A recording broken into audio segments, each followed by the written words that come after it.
Hey everyone, welcome to Mountain Beast Mysteries. I'm just out here at the North Saskatchewan River, watching the sky, and I got the night vision here with the infrared. Usually don't use the infrared, it just doesn't have the best quality. But when you shoot without the infrared, it actually looks pretty good, and there's full color. So a little while ago, the Starlink train flew over, and I got a shot of that, so you can see what Starlink looks like. You know, with the thing I filmed on July 12th that flew over this exact spot, people were like, "Oh, that's Starlink," and I'm just like, "No, no, it was not Starlink. This is Starlink." If you are unaware of what the Starlink train looks like, it looks like a train of satellites. Now they're pretty bright satellites. Like they're probably the brightest satellites you'll see in the sky. But totally different from what I filmed on July 12th. You can see what I filmed on the 12th was like much lower in altitude, like low. And when you like compare it with some shots I have of like small aircraft flying over, like small aircraft, you can see the size comparison. The thing I filmed, that bright blue light with the smaller light in front of it, that was not at satellite altitude. That was like really low. So whatever that was weird, and in my opinion, it was something not from this world or from this reality or dimension, you know. So it was something unusual. It was an anomaly, and you know, typical UFO. And it was dead silent. Um, I've been watching the sky every night for a long time. Like I watch the sky a lot, and you get used to, identifying things and knowing what is unusual and what is normal. So, the more you do it, the better you get at that. And I encourage people to go out and look. Have your eyes in the sky and see if you can see something, because there's a very good chance you might actually see something. Now, there's certain things you can do to make things easier for you. You can do the CE5 or Close Encounters of the Fifth Kind protocols, the meditations, to basically use your thoughts to, make some sort of connection with whatever beings are out there. Usually people have better luck if they've like been down a spiritual path and are like really good at meditating, because meditating is one of those things that like takes practice to actually get kind of good at, you get more used to it. It's kind of easier to calm yourself and to let your thoughts just kind of flow through you. And then you try to make contact with your mind, basically by thinking. And you can even speed up the process further by using things like psilocybin, like psychedelics. You can really thin the veil and make transmitting with your mind a heck of a lot easier. But I wouldn't condone that to everyone. You have to be responsible with that sort of thing.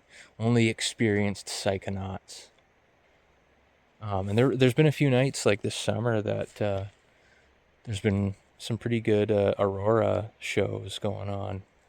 I did get quite a few pretty good pictures out here of the auroras not long ago, and those nights were pretty mystical. But as far as unidentified flying objects go, July 12th was the main one this summer. A couple other questionable lights I've seen. Lights that, like, there's a chance they're satellites, but maybe not. Like, they'll be dim and then they'll get really bright and they'll get dim again. They'll, like, change the level of illumination. And some of them, like, I've seen ones moving, like, really, really slow. Like, slower than satellites should be moving. And some of them really, really fast, too. So some of them, it's, like, really hard to tell. But that one on July 12th is very distinct because it's two lights together, kind of. But one is really small and one is really big. And, that's the kind of stuff I'm looking for. So I guess we'll see if anything else shows up tonight. Nothing really interesting other than that Starlink train, but I was kind of excited to see it because I wanted to get more footage of it. I've seen it a few times. I filmed it a few times before. But I wanted to get another shot of it just to do like a comparison between the two. Because a lot of people were like, "Oh, you're just filming Starlink, you dumb idiot." And I'm like, "Oh, I don't think it's Starlink." And the thing is, like with a lot of this stuff, when you see something that is unusual and it's unusual, like there's like a feeling that comes over you when it's not something from here. It's hard to explain. I mean, I'm sure there's people in the comments who have seen really weird stuff and can relate to that. It's like it's an otherworldly feeling you get. It's hard to explain, but it is a thing. So I'm gonna do a little bit more watching of the sky, and I'll check in shortly, and I guess we'll see if anything else shows up. So see you soon.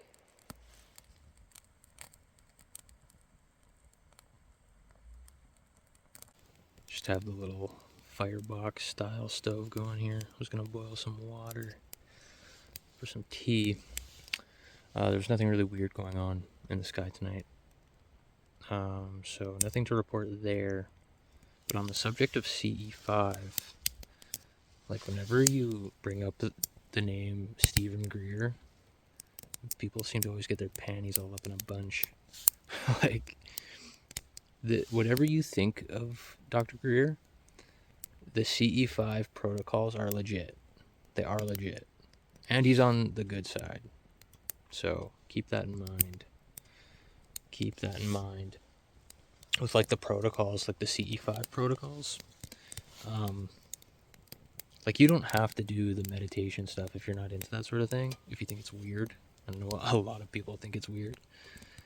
You can just go out with like a clear intention of wanting to see these things, but the key to that is you have to have an open mind.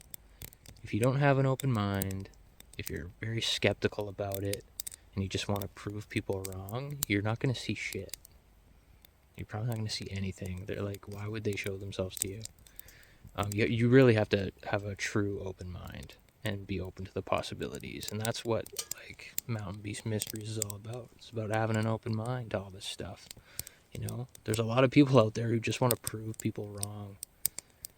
And it's like, you must live a very exciting life if that's what you want to do. Like, people linger around on these videos just to like prove people wrong. That's crazy. The stuff is real. There's stuff out there. Like, people are seeing this stuff. They're filming it. There's beings here from other places that are beyond our perception, and that's just a fact. But this stuff can be experienced by anyone as long as you have an open mind. As long as you have an open mind and you put the time in, and you actually get out every night. You have to have your eyes looking up into the sky, otherwise you're not going to see anything, obviously. But just keep that in mind. Like, you don't have to do the meditation stuff. You can just go out with a clear intention, like a clear, pure intention of wanting to see these things. And there's a good chance that you will if you're open to it. If you're closed up and you don't believe anything, well, you're not going to see anything. So, that is that. I'm going to get my tea going here. And I'm still watching the sky. Keeping an eye on things. So hopefully before I go inside my tent, something weird will happen. But, who knows? It doesn't happen every time, obviously. And sometimes if you have like a lot going on in your mind, like with just like life stuff, if you're distracted, it's harder to do the CE5 protocols. But yeah, that's all for this video, I guess. We'll see you next time on Mountain Beast Mysteries.